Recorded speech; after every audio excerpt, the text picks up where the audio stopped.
we're going to take a real quick look at the 9 barriers of communication. These are obstacles. It's like you're going through a course like the Army goes through, on all fours, carrying your rifle out in front of you, and you run into a wall here, so you're going to go this way. You're going to run into a wall there, so you're going to go over that wall. You're going to run into something else over here. So there are 9 barriers that stand in your way of being an effective and persuasive communicator anytime you have something important to communicate. So we're going to look at all 9 of those. The first one is the listener's frame of reference. You're coming into that communication with one frame of reference. Maybe you have a set of objectives that you want to accomplish, but their frame of reference, not maybe, is definitely different than yours. No two people are alike, right? And so that's one barrier. You don't know their frame of reference. We get over that one by asking questions and doing homework. Number 2, their ego. You're going to be communicating with people many, many times who think they are smarter than you. They know more about the subject than you do. They've seen something you haven't seen. They've read something you haven't read. They've heard something you haven't heard. And they have an ego. Well, the worst thing you can do is go head to head with somebody else's ego. You know how you deal with that? Questions. Here we're talking about the immune system. What do you know about immune response? Anything? And they say, well, I know that I'm supposed to take vitamin C and vitamin D for my immune system. Now you don't say, yeah, but that's kid stuff. You say, wow, I'm glad you know that, because almost all Americans have a deficiency in vitamin D, and vitamin D is critical to our immune system. It's critical to us fighting cancer. So good, I'm glad you know about vitamin D. And vitamin C. Vitamin C we know has certain roles. It's an antioxidant. It's great in our battle against free radicals and oxidative stress. Now I'm talking in words they probably haven't heard. But we honor their ego. Or we say something like, wow, I'm glad you know that. Most people I talk to don't even know about vitamin D. See? So we don't want to patronize or flatter, but we want to honor. That's our spirit. We want to honor. So when they say something that is good, if they say, I don't believe in vitamins, if you're talking about vitamins, you don't say, well, that shows you how ignorant you are. You can say things like, well, I know 50% of America believes in them and 50% don't. So I know you're in that 50% now. And you want to know something? I not only was in that same group that you're in, I was a big flag holder. I used to laugh at vitamin ads. I used to think, man, there are so many suckers in this world that would buy vitamins. That was before I found out about, and then I'd go into my talk. Okay, their ego. Gender differences. Now, this is not a political statement. We do have differences. And for example, a woman's heart is 3/4 the size of a man's heart. What does that mean? They actually have less blood. I think it's maybe a 1.5 pints or something less blood flowing through. Well, blood carries what? Oxygen. So their fatigue level is higher than ours. But here's the good news. Their attention spans are longer than ours. The average attention span for a man or a child is 30 to 60 seconds. For a woman, their average attention span is 7 to 30 minutes. So that's great for communication, right? But we need to know those gender differences.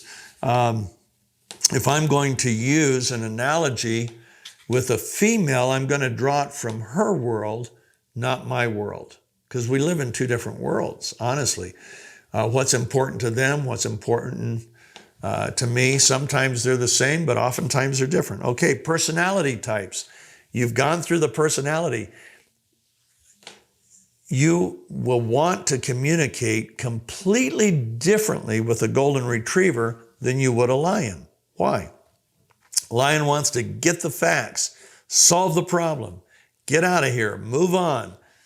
That's the nature of a lion. A golden retriever is, oh, that's so interesting. Tell me more. Okay, but personality types are critical. A beaver, on the other hand, will say, where did you get that? Can you show me a study? So I better come prepared with a study. But personality types are barriers to communication. If I try to communicate to a golden retriever the same way I would communicate to a lion, I will be deeply offensive to the golden retriever. They will think I'm rude, I'm short, I'm curt. On the other hand, a lion will say, hey, you know one thing I appreciate about you is you don't BS, you get right to the point. I get it. What do I need to do? That's a lion. Okay, semantics. Oh my gosh. This is why texting and emails are usually terrible forms of communication. There are no inflections in a text. For example, I like you. I like you. I like you?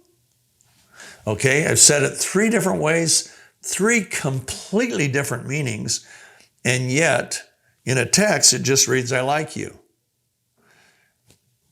There's no inflection. There's no body language to it. So when you have something really important to communicate, please do it verbally. If you have to use the telephone, use the telephone. At least they'll hear your inflections. Okay, semantics. Words can mean completely different. I say I love you to somebody, and if they're I've got a lot of close friends, guys, that I'll close the conversation, I'll say I love you. And oftentimes they'll say it back. They'll say I love you too. These are my dear friends. On the other hand, to my kids, for example, I'll say it with a lot more feeling, and the word actually means different things. So semantics, I wish I could think of some right now, but semantical differences can really sabotage communication. Oftentimes you're with someone who would rather be speaking than listening. Okay, that's a barrier to effective communication because you're the one that's going to be the communicator. So how do you handle that?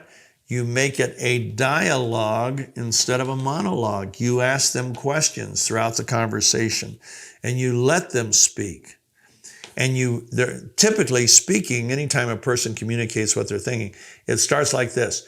They're high level and then it trails off. As soon as it trails off, that's your cue. Okay, they've said what they needed to say. If you want to really honor them, you validate. I think what I heard you say was this, this, and this. That honors them.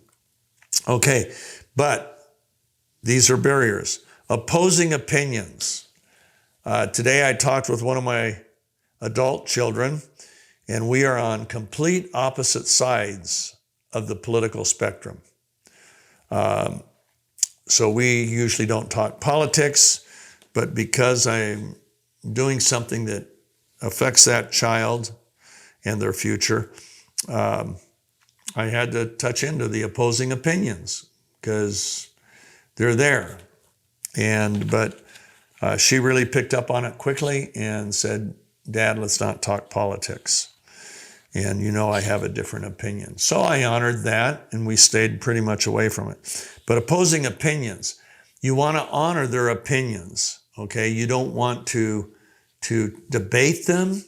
You don't want to trash their opinions. You want to listen. You want to nod. You want to validate. You understand. But let me share with you where I'm coming from. See, now that's a non-offensive way to deal with opinions. Time. Stick to the time. Time's a barrier, both timing and time. Okay, if you have something really important to communicate and you need 20 minutes, don't schedule 10 minutes. Let them know, I'm going to need 20 minutes. Finally, you can be a barrier. You can be an ineffective communicator. We're going to work on that. You may have offended them in the past because they thought you were arrogant, because you didn't listen, and so on. So just you showing up can be a barrier. How do you get around that? Once again, honor changes everything. And when you show up and you learn how to honor the other person, not patronize them, not flatter them, but just honor in really listening to what they're saying. That's a big deal. It gets you out of the way. Of course, you do things that aren't offensive. You wear deodorant. If you're a guy, don't go in smelling. I mean, I've sat in airlines next to guys that don't use deodorant. And man, I won't listen to a thing they say. I'll put my earphones on and enjoy music. So you can be a barrier. These are potential barriers to communication. And what we're going to look at in our next session are the critical elements of effective and persuasive communication.